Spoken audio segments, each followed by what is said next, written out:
This is the Horse Radio Network. This is episode 85 of Horsemanship Radio, brought to you by Index Fund Advisors, IFA.com. Horsemanship Radio is a part of the family of the Horse Radio Network, and our two guests today hail from different continents altogether, one from Brazil and one from the wine country of California.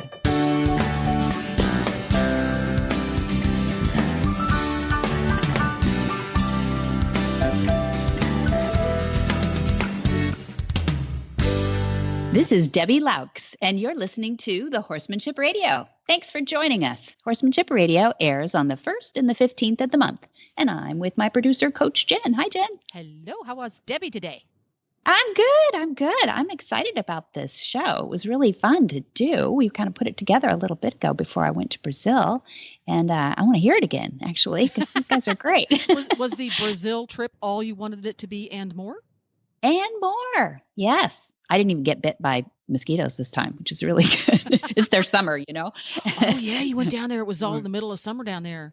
Oh, hot and sticky. It was good, but it was really fun. I mean, do I have stories? Well, I'll have to talk about those too. But I wanted to hear about Nigel. He's been up to some stuff in the Facebook these days. I wanted to hear what's going on with Nigel. He was making some headlines. We went headlines. Yeah. Some headlines. We took Scooter and Nigel both out to the Florida Horse Park recently. Yeah. This is and that's the first time they traveled together somewhere. All right. Yeah. And neither Nigel nor Scooter are good travelers or good loaders. Yeah. We were working on that, weren't we? Working on that. And both have made great improvements, particularly when it comes to loading. Scooter just flies right up onto the horse trailer now. He's got it figured out. Backing out is still stressful for him, but he really tries hard to be obedient. But you can tell he's a little bit freaked out. You know, he kind of shakes and shivers. But we loaded up. We got there safely, and we rode around. And if you want to hear about those adventures, we talked about that a lot on the Horses in the Morning show. It was funny. Yeah. Yeah. We were parked next to some really wild and crazy folk who spent a lot of time galloping madly about. But overall, the ride was highly successful. We had a great time. Mm-hmm. And to load up and go home, I thought I'd be really clever and say, let's put Scooter on first because we know he loads really well. Right. And that way, because Nigel can't get more than 6 inches from Scooter if they're together. Nigel is is that right? Scooter, not so much, but Nigel's really attached. That way, Nigel will really want to get in the horse trailer. I've got this. Makes good sense, yeah. So we put Scooter on, and Scooter's standing in the horse trailer. And I go to put Nigel on, and Nigel kind of gave me the big eyeballs, but he said, okay, you say go in, so I'm going to go in. And he diligently takes steps right up into the trailer and gets his front hooves just inside the horse trailer. And you could tell he had a flashback. And just reared straight up in the air and whacked his head on the roof of the Forgot about that. Yeah, on the edge of the horse trailer, right there at the edge of the roof. Mm-hmm. And gave himself a big old coconut on his head. Yeah. Yeah. Yes. Skinned himself up a little bit. A little bit, yeah. Is that what you mean by making headlines? Yeah, making headlines. Yeah. And, Glenn very wisely said, let's take Scooter off and put Nigel on first, which we did. And he got on fine. I should not have done that. The routine has always been when Nigel gets on the trailer, I have the partition pushed open, so there's lots of room to walk on. It's a visual thing for him. Okay. Yeah, and it doesn't touch him in the sides on the way in.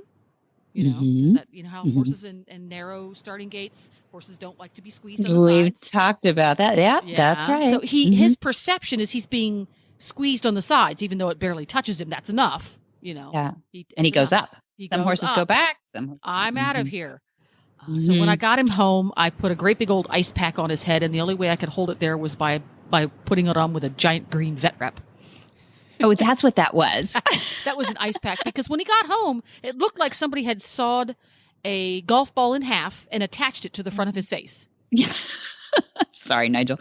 I'm laughing. Yeah. But I know. Darn guys. And, probably a pole protector wouldn't get it there, right? It was just below his eyes. Yeah. Oh, poor guys. There is a thing. We used to have one called, I don't know, Face Saver or something like that, where you just for horses like Nigel, where he was down the face and everything because they were always getting scratched up. But there isn't much you can do except we got to work on So we could work on the end of pressure thing. We've got a thing called the top pole, and I'm going to help you with that. Because actually top pole, trained off pressure pole, and then maybe some wings work, and and then he's going to go up. So you're going to know that, which is good to know. So you want him to go up and not hit. The trouble with the end of pressure syndrome, we've talked about this before, is that once they tap that, they can actually make a habit of tapping it. It's like they're reaching for that pressure point, and it's not a good habit. And you don't. Yes. You don't. I know what you mean. Yeah. Yes. Hopefully he's not there, and he's old enough that he won't habituate that. But that's so now knowing that, even funny things like you could build like 2 panel areas for him to go through, and then put a mesh over the top so that he feels like there is a top, but if he hits it, he can't do any damage. It doesn't do anything. It doesn't reinforce that. I knew it would be terrible. Yes. Yeah. See, it stops and it hurts my head. Yeah. And because it doesn't, and then they just don't find any value in it and move on. Yeah. So there's a couple of things we'll talk about. Yeah. Now that you talk about it, whenever I'm riding him about, he can be a little squeamish about now. Bushwhacking, he's fine. If I'm out in the woods and we just have to go crashing through brush, very happy camper. Doesn't care. But if I have to go through something that feels man-made, that's narrow, he's a little squeamish. Why? Yeah, and he could be born that way too. It may not have been anything, because what we're doing now is working with horses younger and younger and younger to just kind of like imprint to that. So if that's going to come up, whether it's trailer loading or a starting gate or going through a stall, going through the door, it is something that you can actually train them to get over. In other words, it's counterintuitive. It's, for them being into pressure animals, it's the opposite of us, where we tend to pull away. They don't. They tend to push into. Yeah. And so everything that might be narrow or difficult for them would be something that you'd want to manufacture in a safe setting and do over and over and over and over again, so that they just find no value into pressure, or they just get used to it. It's like, oh, I get what you want now, and it's not a big deal. I'm not going to hit my hip every time or hit my head every time. The silver lining to the whole episode was I'm very curious to talk to you off the air a little bit about the mechanics of building some things for him to practice through. The silver lining was that all of the training that we've done since I got him to help him get over his loading more so than trailering issues, it is taking effect, because after he whacked his head and he kind of freaked me out because I was pretty sure he'd broken his nose. Yeah. We took stock for a moment and we walked around and took a deep breath and configured things the way he's used to it, with Scooter out and the partition away. We did some dually dances back and forth on the tailgate and back and forth. And I had to work very hard at keeping my adrenaline low, because I was like, oh my God, I've just killed my horse. Yeah. And then, I still have to put him on the trailer. And then he just walked right on. He took a deep breath. He walked right on. He said, oh, I've got this. This is how we do this. I still trust you. You're not mad at me. You're not going to hit me. And Scooter's not on there this time. So that's good. Yeah, Scooter was standing right there looking at him, so he felt comfortable, because he was standing right there staring at him through the door. But he had all that space that he wanted. But it was nice that he didn't look at me and go, see, I told you would hurt me. Yeah. Yeah. You hadn't lost that trust. That's good. So that was big, because when I got him, he would get in and out of the trailer, and he would throw his head up, and he would hit his head no matter where he was in the trailer when I got him. And he would look at me, he's like, see, I told you would hurt me. Yeah. You know that look. Yeah, that face he would make. So even though I caused us to take a step back because I didn't think that through, I didn't lose a lot of ground in that. Yeah, he whacked his head, knock on wood, he didn't break anything. Yeah. But all that prep work was not wasted. Lost. Yes, exactly. No, not at all. Not at all. I mean, now how could you know really that would be a better way? I mean, you might have intuited it, but really I can understand your you're trying to get Scooter, just doing different things. It never hurts to do different things. It's just always better if you don't do them when you're away from home, if you can help. Well, yeah. I was watching some videos yesterday with the co-host of Mythbusters, Adam Savage. Yeah. And he does a whole talk, and I think it was was it DEF CON 17 or something, or Comic-Con or one of those, about failure and how you learn from failure. And I was feeling like a bit of a schmuck after that big old episode until I listened to this. And he talks about how you can take failure and you learn from it and you move on. I said, okay, good point. I learned that getting into the trailer for him was an issue at a different level than I thought it was. I thought it was because he didn't like being locked in the trailer and taken away. But there is an element of being squeezed through a small chute.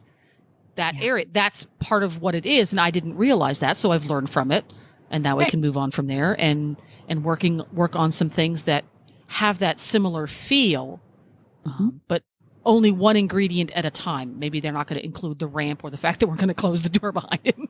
Yeah, right. Tomorrow. Yeah. So. And it makes sense. It's a natural reaction, and just some horses have it, more sensitive than others. So good for you. Yeah, it's only failure if you don't learn from it. So you're right. Thank you. Yeah. I needed that. You already got it. You're fine. You're fine. Well, let's get on. So we've got a couple of interesting guests. Let's get on with it. Hi, I'm Mark Hebner, president of Index Fund Advisors and proud owner of Monty Roberts' Willing Partners graduate, He's a Sugar Bear. Investment portfolios are a lot like horses. You need to find one that best suits you, your temperament, and your stage of life. Some people might like an energetic horse and an aggressive investment portfolio, while others are more comfortable with a gentle ride and a more conservative investment portfolio. The trick is to find the one that's right for you. That's what Index Fund Advisors is all about, matching people with portfolios. Risk-appropriate, low-cost, and globally diversified investment portfolios. You can find the right portfolio for you by taking the Risk Capacity Survey at IFA.com. That's IFA as in Index Fund Advisors. Or you can call us toll-free at 888-643-3133. That's 888-643-3133. Tracey Hawkins grew up in California's wine country, Sonoma County, and from a young age, she helped in the family's restaurant. Naturally, wine was a part of life, and the family purchased a 1,300-acre property, which is now home to Hawkins Horse Vineyards. She and her husband, Mitch, eventually began running the ranch and developing Hawkins Horse Vineyards with the support of their family. So Tracey and Mitch now work closely together in all aspects of wine production, from farming and harvest decisions to the winemaking, where Tracey serves as the executive winemaker, having had the opportunity to work with some of the best winemakers in the industry. Tracey also enjoys competing in amateur rodeo and gymkhana events, as do her kids. And Mitch and Tracey have 3 children whom they raise in close relationship to the land and the family business that they love. Well, welcome, Tracey Hawkins. We're so pleased to have you on. You have a storied career in the wine industry, but I know a little bit about your background in horses, which is why we have you on today. How are you? I'm great. Thanks, Debbie. Yes, you do. And I remember you coming out to the ranch years ago with your dad and the honor of meeting him and the fun we had with your crew out there. Oh, that's nice. I thought you were going to say the honor of meeting Shy Boy, but that too, right? That too. And we still have his picture up on our wall at our big family home on the ranch. Oh, do you? You have a beautiful place out there. Yeah, just to give a little background between Tracey and Monty and your husband Mitch and me and Lake County. A few years ago, we were brought in by the school district, actually specifically some teachers who said, help, we want to tell kids that, violence is never the answer, and some great messages that Shy Boy has certainly taught us, as well as a lot of the horses. And Tracey and her husband Mitch kindly put us up, didn't you? It was so fun to have your group, and we just fortunately had a beautiful facility that came with our property. That's not even why we bought it, but yes, we had the group of teachers there and your dad and your crew a couple of times.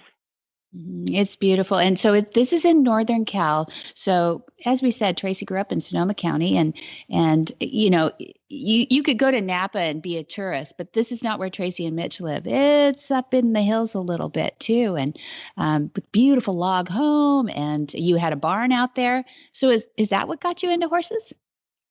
Well, I always loved horses. When I was really little, my parents bought a farm that came with 13 Shetland ponies, and I think I got the bug. I used to just get on and sit on their back, and no saddle. We didn't exactly ride. They were just more like a big dog to us, I think. And so I always had it, and I always loved it. And then when we bought the ranch, my stepdad, David Boyce, purchased the ranch in the early 80s. It came with a couple of horses, and I was so excited it was going to be my opportunity. And I did. I started learning to ride. I took some lessons, and fast forward when the kids came into our lives, it was just such a great family thing to do, is have horses on the property. And they really bring our ranch to life. When you're farming, and we're farming a specific crop, being wine grapes, it's intense. It's a lot of work. There's a lot going on. So to bring in the horses and have that outlet, it just beautified everything for us. It made our lives feel just so enriched, and we love it. And we still ride. And you still ride. Do you ride all together? Does Mitch get up on a horse too? Mitch will do a trail ride with us, but the girls and I, since I think that when we met you, the kids were pretty little and they were kind of trail riding. I think Nina was still at that stage where she'd sit on the saddle in front of me and just hold on to the horn while I did a trail ride. But they're both rodeo champions now. I can't believe it. I mean, I can't even believe they're big enough to be rodeo champions, but so they're doing gymkhana and amateur rodeo, right? Or they exactly. They do 4 events. They do barrel racing, pole bending, goat tying, and cutting. And they're all doing really great. Little Francesca, she's 15 now, and she's going to state finals in cutting. And Nina is 12, and she's very close. We've got a couple more rodeos, and we'll see if she's getting ready to go to state finals in pole bending. And I won my first belt buckle last year, so I'm pretty excited. And what was that in?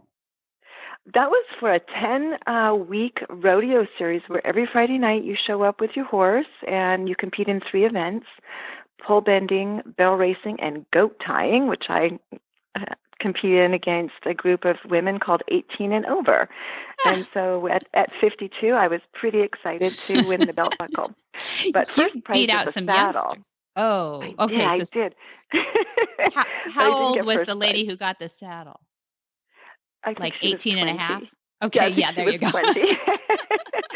But Francesca has won a saddle in that same series, so the kids are doing great. And I remember, and I will never forget, when your dad came out. Of course, meeting your dad was amazing, and I got to do some work with him along with the teachers that day. But on a previous visit, sort of a recon visit, I think, when your crew first came out, I got to work with one of your dad's proteges. And really, she took me and one of our horses into our round pen and showed me exactly what join up was. And I think we'd been instinctively doing a lot of those things, but not all of those things.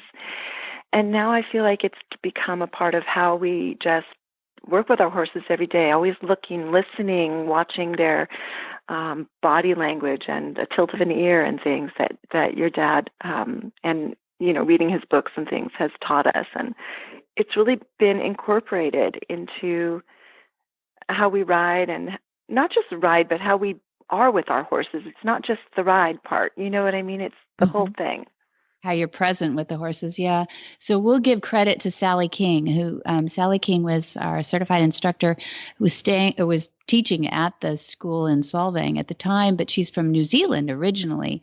That's right. Yeah. And she helped us you're right. She went up reconnaissance first just to see if there was a facility that we could use just to house the horses essentially, but you had a beautiful facility, and we did come up, and I remember she had just settled into that log cabin, that beautiful home. It's really not a log cabin at all. It's a huge log home, and I thought she was just going to move in with you.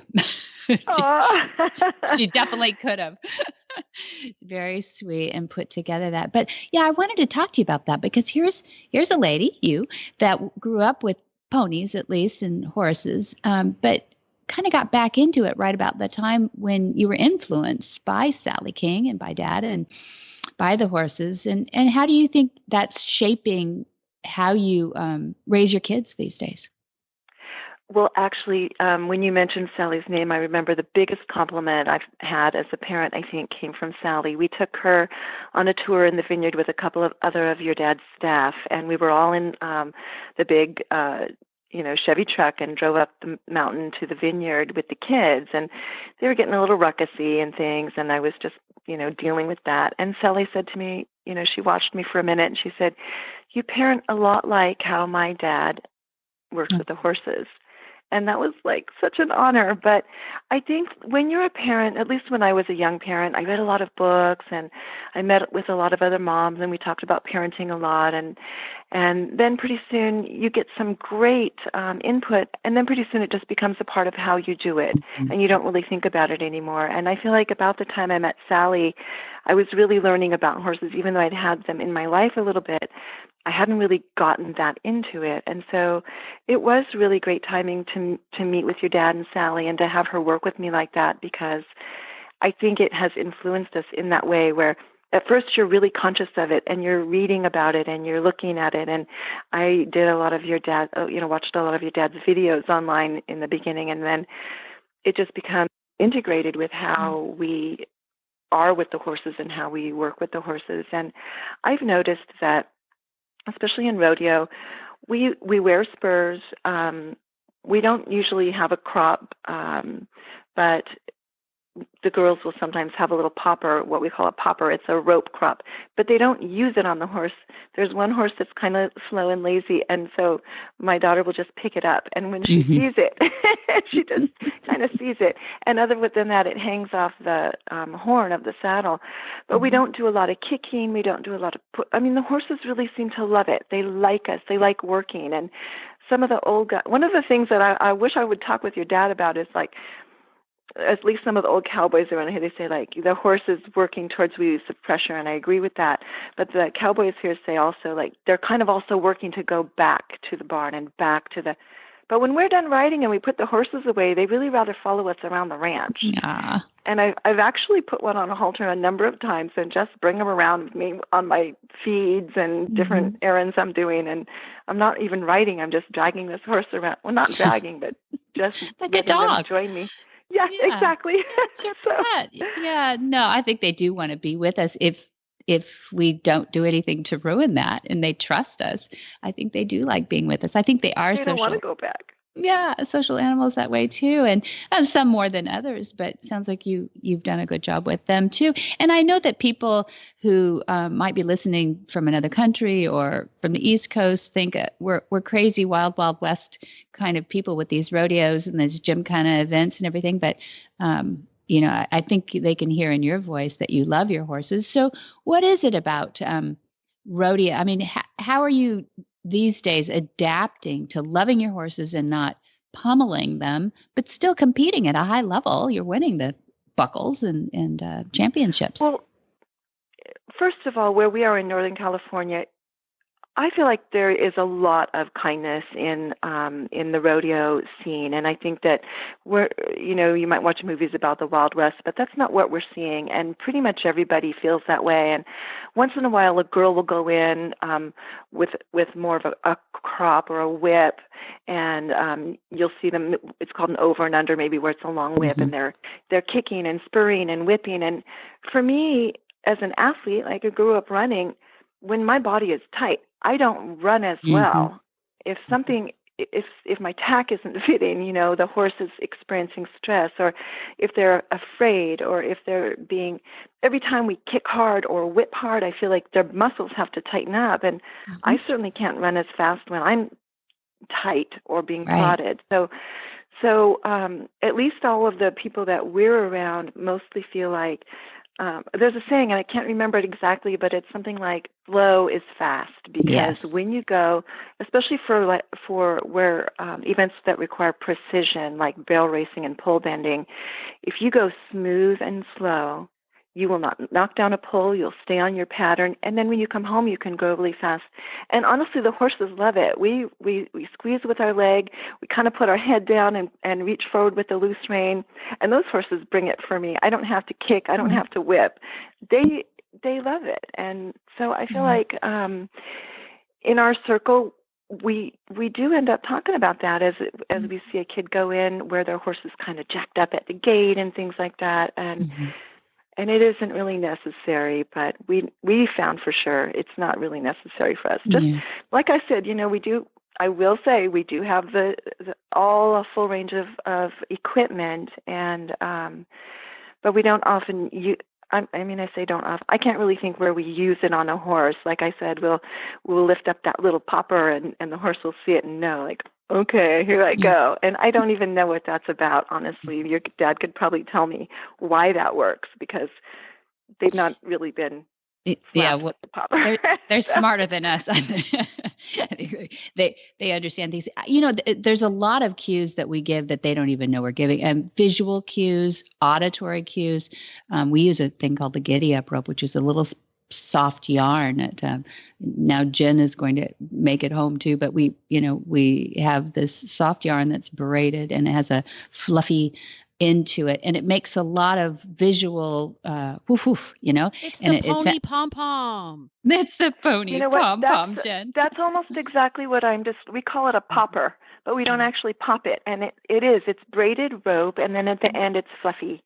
And so when she brings that up, that it is, maybe it looks like a little fly. She'll see it out of the corner of her eye, the horse. Exactly. But this kid that just reminds them. Yeah, it just reminds My daughter them. Nina is 12 and she weighs under 100 pounds, and she's riding a horse that weighs 1,200 pounds or so. So, and that's the other thing that just amazes me is that these big, gentle giants it just makes my heart sing, that they're willing to look to me and do what I ask. And so for me, it feels really important to honor that and be thankful for that and to respect that and be as kind as possible. Yeah. I think they're willing to partner with us. I think that once they understand and we've imparted what we're having fun doing out there, then they get it and they have fun doing it too. And it goes into the muscle memory so that it becomes a sport along with them. And some horses love the sport more than others, but we're always we just think of horses as horses. Do you have quarter horses? We have American saddlebreds and quarter horses, and then we have 2 paint horses. Oh, fun. Well, tell us a little bit about, now you've got this vineyard called Hawkins Horse. So we get the horse part. I don't know about the hawk part, but tell us how that evolved out of this beautiful ranch.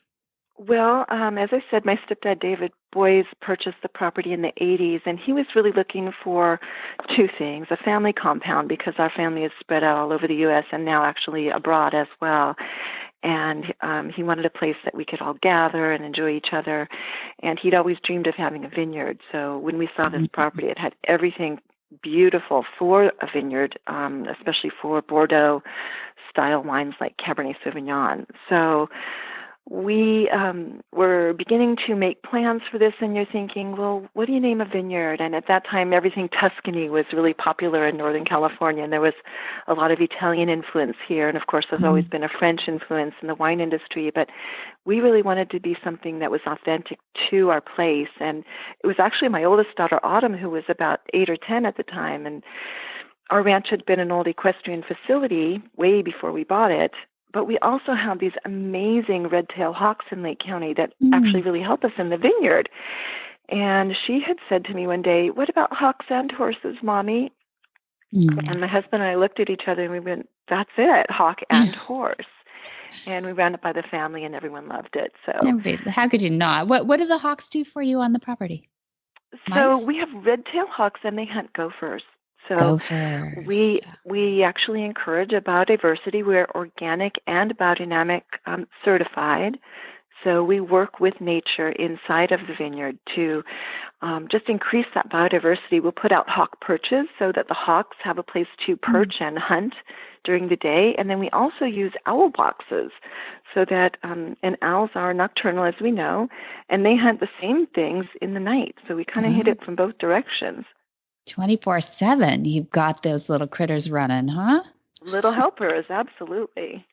How are you holding up in all this rain? We've been hearing about Northern Cal underwater. You all right? Yeah, it's crazy. I'm actually you called me just when I'm writing my newsletter for my wine club members, and I'm talking about that. And because our vineyard is tops out at about 2,200 feet elevation, and because it's all rocky red volcanic soil, we have beautiful drainage. Also, the organic and biodynamic farming helps because we grow a lot of really thick, healthy ground cover, and that just slows the rain as it hits the earth. It draws that down deep into the earth, and then when it hits that rocky bed, it all just goes deep. So we're getting a really good soaking. I will say, though, it's exciting and not as fun and exciting for some who have been evacuated because beautiful Clear Lake has actually flooded its banks. Oh, goodness.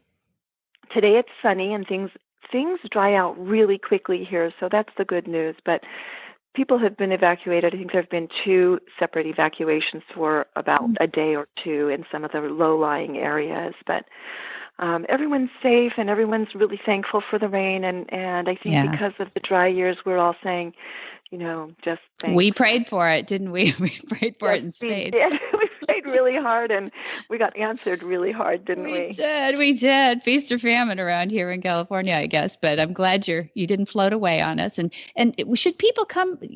Do you take public there at Horse and Hawk, or are there areas around that area to visit? Because it is a beautiful, beautiful county. It is a really beautiful and up-and-coming wine region. The wine quality is off the charts, and it's kind of a still, sleepy, quiet region where you'll walk into a small winery and maybe meet the owner or the winemaker in person, kind of like we're in Lake County, which borders both Sonoma and Napa counties, and so we're kind of like those regions 20 years ago.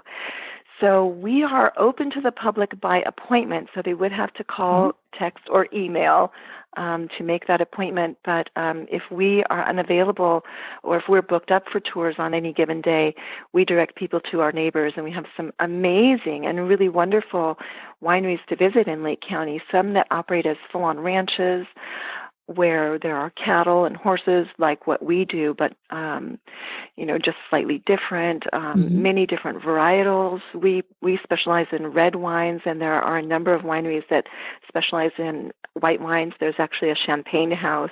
So there are some great resources, of course, the Lake County Chambers of Commerce, and there's a website for the Lake County Winery Association. So here's what I'm thinking. If I got a small group of women who have horses and want to go riding, would that be an appropriate thing in your area? If we wanted to go up there and stay a few days, and I don't know if we could stay on our horse, but if we did wine tastings around, could you? Absolutely. And if you didn't want to trailer in, a good friend of mine has a small ranch where she would trailer out, and she's got you would love her too, because she takes such great care of her horses, and she was my kids' trainer when they were little. So yes, that would be an amazing thing. There are beautiful trails and public parks with riding trails all throughout Lake County. Equestrian pursuits are a big deal in Lake County. Just to give you an example, Middletown has a Central Park. It is not a baseball diamond. It is not a football field. It is a rodeo arena. So, yes. So I would welcome that, and maybe off air, if you want to email me, I would love to help you do that, and I would beg to join you. So okay, ladies. Okay, here we go. That's awesome. Yay. Awesome. We've been looking for a new place. Just ride from winery to winery. Why not? You do that, castle to castle when you're in Europe. Just ride from winery to winery. Awesome. I've never done that before either. I would love to do that. And no seatbelts allowed, so you can't drink too much. But we're riding our horses. No I required. highly encourage it. And I'll just plug Lake County too, because it's so beautiful. And the last 2 years we had so many big fires. But Lake County people are strong and resilient and really beautiful people. And we're looking for all sorts of economic development in the county. In fact, there are a lot of people talking about, and I think this is going to happen, and developing a new equestrian center in the region. So we are welcoming all equestrians There we of go. all levels Jeez. and disciplines. So Okay, we don't please have to have come. our own buckle one or anything, right? We can just come as we are. Lovely. Absolutely. Horse lovers welcome. Okay, that sounds great. That sounds great. I will. Stay tuned. We'll be talking by email right after this show. And it must be 5:00 somewhere. So those red wines are calling me. All right, Tracey. Thanks so much for joining us today. It was really fun to get to hear your voice again and catch up a little bit. And hope we get to see you this year. You too, Debbie. Thank you so much, too. And it's always great talking. I'm going to be looking for my email from you soon. There we go. Say hi to Mitch and the kids. I will do it. Cheers. Thank you. And give your dad a big hug. I will, sweetie. Okay. All right. Bye.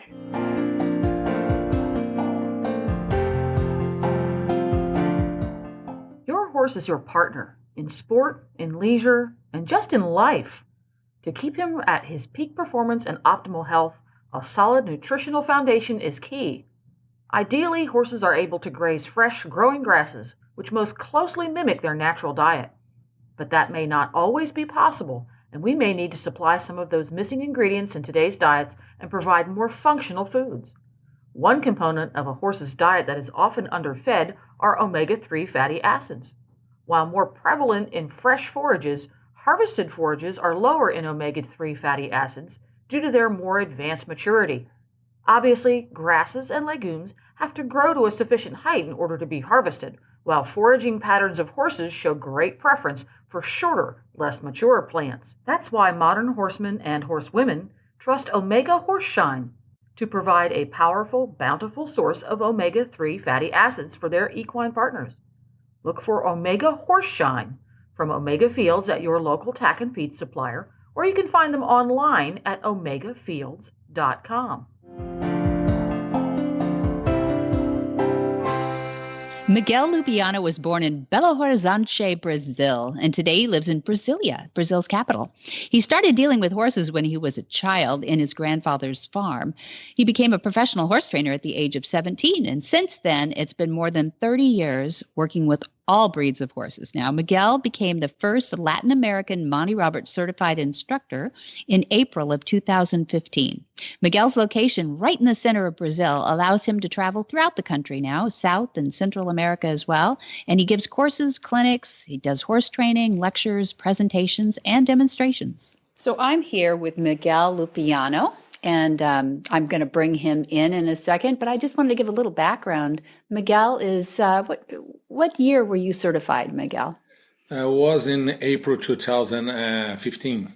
April 2015. So you hear that beautiful Portuguese accent that he's got, but he has learned his English and learned his lessons well and graduated now as, we call it, it's a master's in horsemanship, because to know everything enough to be graduated as a Monty Roberts certified instructor is quite an education. It's true. Yeah. It's true. And it's very nice to know and know new things in the horse business. So Miguel came to our Monty special training, we call it, before he ever got into the certification program. That's right. Was interested in the concepts and came up here really to help his son maybe learn a little bit more before bringing him up, because he was in vet school at the time. Am I remembering that correctly? Or was going into vet school? Yeah, I was in the vet school, and I was a manager in a big ranch, a horse ranch in Brazil. And in that time, I came and I saw a few things. I really like it. So I decided to become an instructor. Yeah, and he's done very well. So I wanted to pull Miguel aside today. We're actually in the midst of our Certified Instructors Conference here at Flag is Up Farms in Solvang. So Miguel has flown all the way up from Brasilia, Brazil. You're up in the northeast of Brazil, right? It's beautiful up there. And he's come all this way to not only take part in the conferences, but also help us with our Horse Sense and Healing program, and also to launch and train in the Lead Up program. So how many times have you now attended a Horse Sense and Healing for our veterans and first responders? Well, the first time I was here with the Monty special training with Brazilians, and Monty invited me to come and see this program. And that time had another name, And so I was so interested on that. And I was thinking maybe I can use something down there in Brazil. And well, now we have a very good program over there.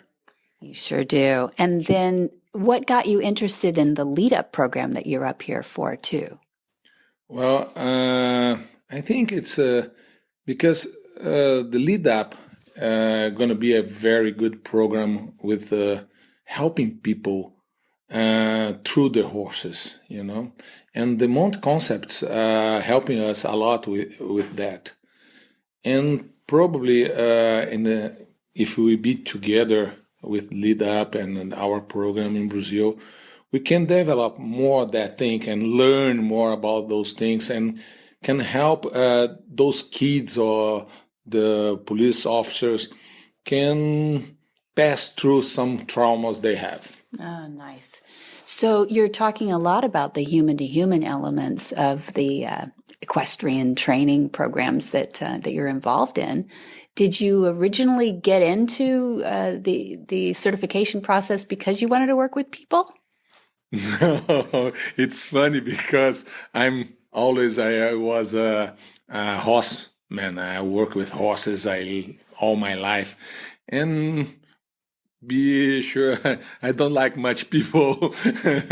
So everything changed, and now I work more with people than with horses. But I think it's a good thing. We learn more, and we cannot help horses if you cannot work with the people, and we can help people when we work with the horses. So everything changed very fast. Everything changed for you, and you're so brave, and you've been such a good student of all that too, and a very good sport about the whole thing, as we say. One thing that I think has been fascinating when I'm fortunate enough to go down to Brazil and meet y'all is that there are so few women in the industry. It's almost like the time, it's day and night here. So we have so many women in the business, hardly any men. And then you go down to South America and it's like not only did the calendar change from summer to winter, but the women changed to men down there. It's all men in the business. And I was fascinated. At first I thought, too bad, because I think there's a lot of very talented women that would love to be in the industry, but because of traditional reasons and maybe heritage, that you didn't have women involved. But actually, it started to make sense to me when I saw how strong that you had to be to work in the traditional methods. But that leaves opportunity for women then, doesn't it? So what are you seeing change in Brazil, at least in your experience with your courses? Yes. The first time I came to the United States, I was living in Minnesota, and I took some classes in Minnesota University. And the first time I went inside the class, only women there. I said, I think I'm in the wrong place because I came from Brazil and all business there is men. So I think I was wrong with the class I took, but was right. And you're right. In Brazil, I think it's all Latin America. It's when the people work with traditional ways. You have to be tough. You have to be strong, and the women they cannot have chance to lead with that kind of methods. So now we start doing classes in Brazil, clinics, and teach the people how to use the methods and more safely things, more easy. And I'm looking the women came more for the classes, and everything changed because the beginning there's a few, 1, 2, 3, or less than that, some kind of vet student or something. Veterinarians. Yeah, and a veterinary student. But then my last intro course over there, we had 4 women and 1 man. So Crazy. it's a big change. And now I can see in all the clinics, I have average 12 to 15 people in the classes. It's 50-50. and it's nice because they have opportunity to start the horse because they love horses. And well, it's all my time I know the women, they have more sensibility to work with the animals. And now they have opportunity with this Monty Roberts methods, the join up and everything, to start the horse and start all training since the beginning until the end. And the women there, they love to do that, and they change a lot. Change a lot. And you are going to be at the forefront of changing the way that the industry is probably going to look 20 years from now, which is great because I think for horses, that's a good thing, don't you? It is. It is a good thing, and more people involved on that. And sometimes it's like here in the United States, the men, they have to work with the crops or the cattle, and the wife doesn't have nothing to do at the farm, so it's not good for them. And I think it's a good idea to start to work with the horses, and going to be good for the horses, going to be good for the horse business and training and everything. Good. I love it that I get to meet you, and that I get to meet somebody who is a change agent down in South America and specifically Brazil, but I bet it'll seep into some other borders as well. So tell us a little bit about working with the kids. How did you get involved with working with the kids in your programs? Well, we have a program there. We call it Galope da Esperança. It means, let's say, if I can translate that, it's Gallop of Hope. And we work more with violent people came from some domestic violence. And with a friend, Sonia, it's a girl, and she was here. I met her here, one of those Monte Special Training for Brazilians. So we trying to do something in the beginning. And I told her about this horse sense and healing program and said, well, maybe we can use with the kids. So we be in touch with those kind of shelters over there and just start thinking. And we use methods, and we have some nice people work with us over there, psychologists, care people. And the people, the kids, they change a lot. I don't know what happened. I'm not a specialist on that, but you can see the kids, they change, they think a little bit more. We had an experience, one kid had 14 years old, and the second, I think was in our second session with the join up things. And he came to us and said, you know something? Today I learned how to control my anger. And think about that. One kid with 14 years old, he cannot control his anger. It's so much. And with the horse and with this program, he could. So, for me, was so fantastic. And I think it's a big motivation to continue this work and continue this program down there. Oh, I hope so too. Did he become, this boy in particular, did he become attached to a particular horse, or what opened up his heart?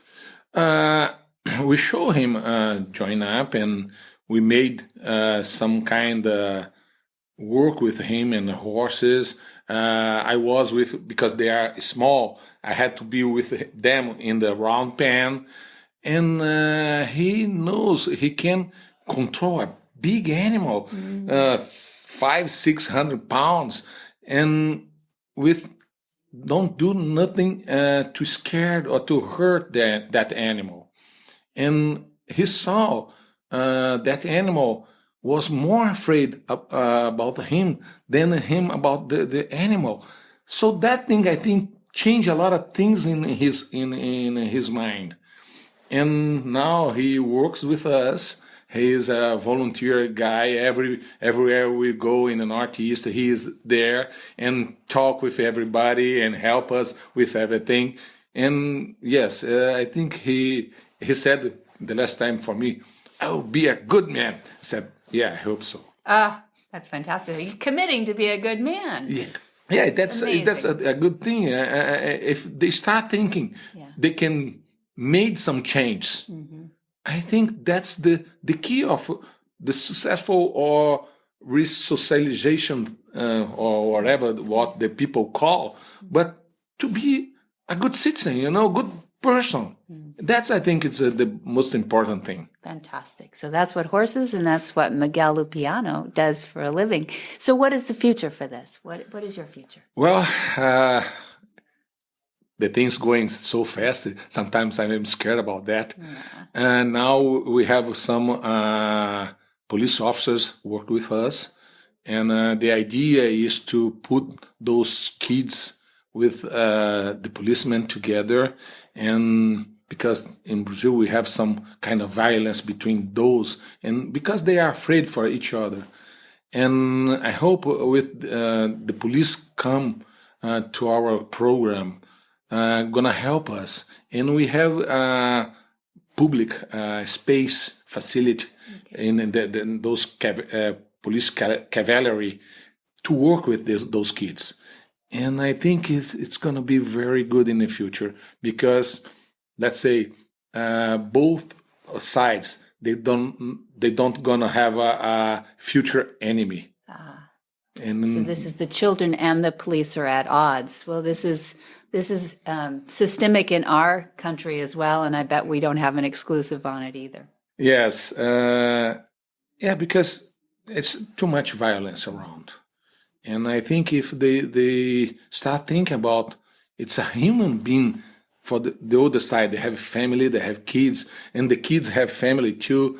And if they start thinking more about who is the other side, that other people couldn't be so bad like they think they are, and have a better relationship, and we can think a little bit more with violence and take all the violence out of both sides of lives. Yeah, it is an education. And we say senseless violence all the time, but that presumes that you've thought about it. And I think sometimes these things are just an educational process and a meeting of minds. So thank you for doing everything that you're doing to introduce them, to introduce horses into the lives of women and children and other men down there as well. And good luck with growing the concepts down there. And thank you for your work you're doing up here as well. Well, thank you, because if I wasn't here, if I didn't came here, I cannot learn so much about that. Yeah. Thank you. Whisper the language of the herd. Listen, you don't have to say a word. It's time for Jamie Jennings to fetch an email from Monty Roberts' inbox and share a morsel of Monty's wisdom in a little segment we like to call Ask Monty. Leave this world a better place than mine. The magic in the language of the herd. Dear Monty, I have a 6-month-old colt. Should I be doing join-up with him yet? Monty's answer. The process of establishing a relationship with your foal through join-up should begin once your foal has been successfully weaned and no longer calls out for his mother. Done properly, join-up will create a lifelong understanding between weanling and human. 1 or 2 join-up sessions should be enough to develop a trust-based relationship. Keep in mind that too many sessions will be counterproductive. Your foal will have this short concentration span typical of babies of all species. So any work done needs to reflect this. After completing join-up, you can develop your foal's skills at leading, being handled all over, and having his feet picked up. I recommend that at this age, your foal have a natural life, spending lots of time at pasture with other horses. If you follow these guidelines, you should have a happy, well-adjusted individual ready to begin his life with humans. A couple of join-ups at weaning time should be very helpful and allow you to get through the growing up phase of your horse in good order. Should you experience difficulties between, let's say, 8 months and 24 months, a couple more join-ups might be beneficial. Schooling to the dually halter can also make life a lot easier for both you and your young horse. For more of these insights into good horsemanship, Go to www.montyroberts.com and click on the orange banner that says Get Free Horse Tips. Hi, I'm Monty Roberts, and I'm dedicated to training horses without pain. You can learn to do it too on my Equus Online University. Western, English, the beginner, or the advanced rider. It doesn't matter. You can connect with other students online too, on our forum, and there's a new lesson every week. It's a lifetime of learning for you on my Equus Online University at montyroberts.com. What in the wide, wide world of sports is going on here?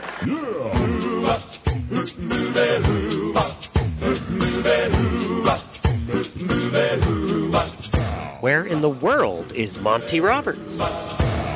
Monty is looking forward to meeting some new friends, two-legged and four-legged, in Germany, April 7th, April 9th, April 20th, and April 22nd. He will be all over Germany and in between. And then April 30th, he is in Hungary. He's going to be doing a demonstration in Kaposvár. I'm sure I said that wrong, but there it is. And it's where he's been before. It's a wonderful venue. Then May 13th, he is back in California for a Night of Inspiration. And we do those a couple times a year, and they are so much fun. In fact, people are already writing us and saying it's time to come back. So and then July 10 through 21, Gentling Wild Horses course, the famous now Gentling Wild Horses course. We've got some new horses coming in from another area too, which will be fun. And then yeah, I know. It's fun. I love to see all the little guys coming in, all rough and messy. And July 31st to August 1st is Monty's special training in California. And the Monty special training this year, too, we're going to have a bunch of Brazilians coming up because when we were down there in Brazil a few weeks ago, we got lots of people saying, see you in August, see you in August. So that'll be really fun, too. Multinational. Yeah. Always is. It's awesome. Really fun. And you can find out this and so much more at the website, which is montyroberts.com. Or you can speak with a real, live, helpful human being out there at Flag Is Up Farms in California. And the phone number there is 805-688-6288. And for details about today's show, you can go to the website of horsemanshipradio.com, where we will have links, pictures, and more information about our guests today. And we love your feedback. If there's a topic you want us to chat about or a person you'd love to have Debbie have on the show, just contact us. You can either contact us through the website at montyroberts.com or through the Facebook for Monty Roberts. Just search Monty Roberts. Or you can tweet him, and his handle is Monty_Roberts. Got you covered. Got it covered. That's right. And don't ever miss an episode. Download the Horse Radio Network app for your phone, either an Android or a iPhone. Just search iTunes, and you can subscribe via iTunes. So just go to your app store and search Horse Radio Network, and you can download. It's free, or you can listen via iTunes or your favorite podcast player. Yeah, there you go. And many thanks to our sponsors, too. IFA.com, Omega Fields, and Monty's Equus Online University. That's how Kate found out about us. And be sure to visit all the other great shows, too, on the Horse Radio Network at www.horseradionetwork.com. Until next time, have many happy horse hours.